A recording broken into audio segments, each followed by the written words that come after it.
تعرف إن أخطر لحظة في البيزنس مش لما المنافس بتاعك يكسبك. أخطر لحظة لما العميل يبدأ يقارنك بيه، لأن أول ما الناس تقارن السعر يدخل، العروض تدخل، الخامة تدخل، والولاء يخرج من الباب.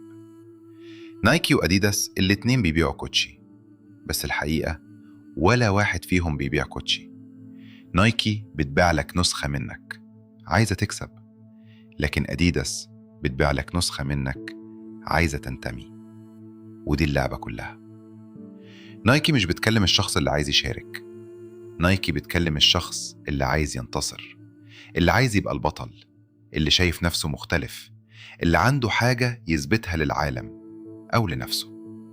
عشان كده عمرها ما تقولك المهم إنك حاولت، لأ، تقولك قوم، اكسر، اجري، اكسب. just do it. في نفس الوقت أديداس بتلعب على وتر تاني خالص. مش البطل الوحيد، الفريق. مش أنا لوحدي، إحنا.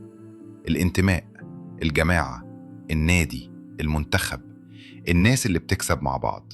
نايكي بتقولك أنا لا أقهر، أديداس بتقولك إحنا نطلع سوا. وعشان كده الاتنين بيكسبوا، لأنهم مش بيتخانقوا على المنتج، هما بيتنافسوا على المعنى. لما تبيع منتج الناس هتقارنك، لكن لما تبيع هوية الناس هتدافع عنك، لأنها مش بتشتري منك حاجة تلبسها، هي بتشتري إحساسها بنفسها وهي لابساها. ودي القاعدة اللي أي براند لازم يفهمها. المنتج يدخلك السوق، لكن الهوية تخرجك من المنافسة.